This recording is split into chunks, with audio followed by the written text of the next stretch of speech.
ரட்சிப்பு என்னும் வாசல் நம்மளுக்கு விலையேற பெற்ற, அதாவது விலை மதிப்பே இல்லாத ஒரு ஐஸ்வர்யம் தேவன் நம்மளுக்கு கொடுத்திருக்கிறார் அப்படின்னா அது அவரை தெரிந்து கொள்கிற ஒரு அபிஷேகம். அல்லேலூயா.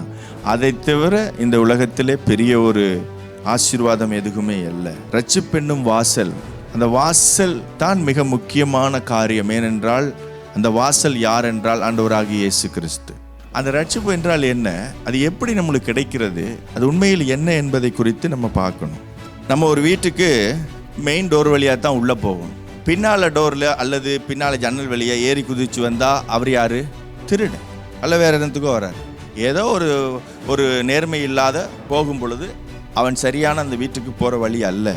நான் சரியான ஒரு ரட்சிப்புக்குள்ளாக போக வேண்டும் என்றால் இயேசுவின் வழியாக நான் செல்ல வேண்டும். அவர்தான் முதல் வாசல்.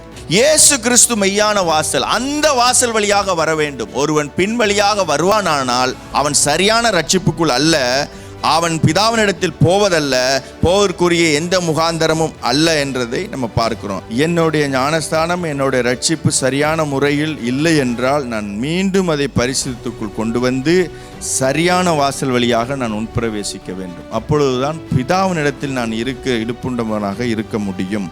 என் ரட்சிப்பு அது பலன் உள்ளது, ஜீவன் உள்ளதாக இருக்கிறதா, அல்லது அது இறந்து செத்து போய் இருக்கிறதா? என்னப்பா ரட்சிக்கப்பட்டோம், இயேசு ஏற்றுக்கிட்டோம், இது என்ன புதுக்கதை? அப்படி கிடையாது. வசனம் சொல்லுகிறது இதுதான். குமாரனாகிய அவருக்குள் அவருடைய இரத்தத்தினாலே பாவ மன்னிப்பாகிய மீட்பு நமக்கு உண்டாயிருக்கிறது. இயேசு பேசும் பொழுது என்ன சொல்லுகிறார்? அவங்க தாய் வந்திருக்கிறாங்க. காரியத்தை சொல்லும்போது ஆண்டவர் இயேசு கிறிஸ்து என்ன சொன்னார்? யார் எனக்கு தாய், தகப்பன், சகோதரன்? என் பிதாவின் சித்தம் செய்பவன். பிதாவின் சித்தம் என்ன? அதான் வேதத்தில் இருக்கு. அப்போ அவர் சித்தத்தை குறித்து நான் யோசிப்பேனால், இப்போ நான் ரட்சிக்கப்பட்டேன், இயேசுனால் சுத்திகரிக்கப்பட்டேன். இப்போ நான் யாரோட சித்தத்தை செய்யணும்? பிதாவின் சித்தம் செய்யணும். அவருடைய சித்தம் என்ன? அவர் என்ன சொல்றாரு? அவரை இன்றி என்னிடத்தில் ஒருவனும் வர முடியாது. அப்போ என்ன செய்யணும்? அவர் சொன்ன கற்பனையும் கட்டளையும் என்னது? அதை நீங்கள் செய்யும் பொழுது அதுதான் பிதாவின் சித்தம் செய்வது. அல்லேலூயா. பிதாவின் சித்தம் என்ன? அவருடைய விருப்பம், அவருடைய எண்ணம், அவருடைய விருப்பம் என்ன? அதுதான் முக்கியம். அது என்ன? அந்த ரட்சிப்பை நான் காத்து கொள்வது, இந்த விலையேறப்பெற்ற இரத்தத்தினால் கொடுக்கப்பட்ட, அடிக்கப்பட்டு கொடுக்கப்பட்ட அந்த விடுதலையை நான் சுதந்திரித்துக் கொள்வது. இதுதான் முக்கியம். நம்ம பேசும்போது ஒருவேளை நம்ம சரீரத்துக்கு இது ஆரவாரமாக இல்லாமல் இருக்கலாம், ஆனால் ஆவி ஆத்துமாவுக்கு இது பலன் உள்ளதாக இருக்கும். அந்த பாவ மன்னிப்பிலிருந்து மீட்டெடுத்தாரு, அடுத்து அதிலிருந்து சுத்திகரிக்கிறாரு.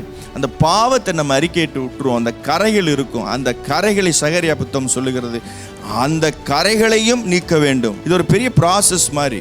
இது சிந்தையில் இருக்கக்கூடிய காரியம். இது சரீரத்தில் இல்லை வெட்டி எறிகிறதுக்கு, சரீரத்தில் இல்லை அதை கீறி வெளியில் தூக்கி போடுறதுக்கு கிடையவே கிடையாது. ஏன்னா இது சிந்தை.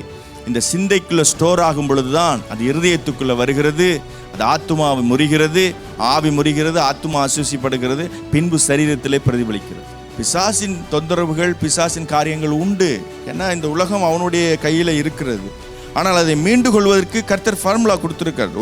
ஒரு கணக்கு போடுறதுக்கு ஒரு ஃபார்முலா மாதிரி கர்த்தர் கொடுத்துருக்கிறாரு. நீங்கள் அறிக்கையிட்டு பார்க்க வேண்டும். அறிக்கையிட்டு முதல்ல கர்த்தருடைய கற்பனைக்கு நான் கீழ்ப்பட வேண்டும். ஞானஸ்தானத்தை நம்ம எடுக்கணும். முதல்ல தேவனுடைய அந்த பரிசுத்தாவின் முத்திரை தரிக்கப்பட வேண்டும். அப்போ இந்த ரட்சிப்பு சரியாக இல்லை என்றால் அதை புதுப்பித்து கொள்ள வேண்டும் என்று தேவன் விரும்புகிறார். இது என்னப்பா புது கணக்கா? கிடையாது. என்னை மீண்டும் ஒரு சமூகத்தில் கொண்டு போவது, மீண்டும் ரட்சிப்படையும்படி, மீண்டும் தேவரே ஒவ்வொரு நாளும் அதை காத்துக்கொள்கிற கிருபை எனக்கு தர வேண்டும். அப்போ நம்ம அப்படி போகும் பொழுதுதான் இந்த ரட்சிப்பின் முழுமையான அதை நம் காத்துக்கொள்ள முடியும்.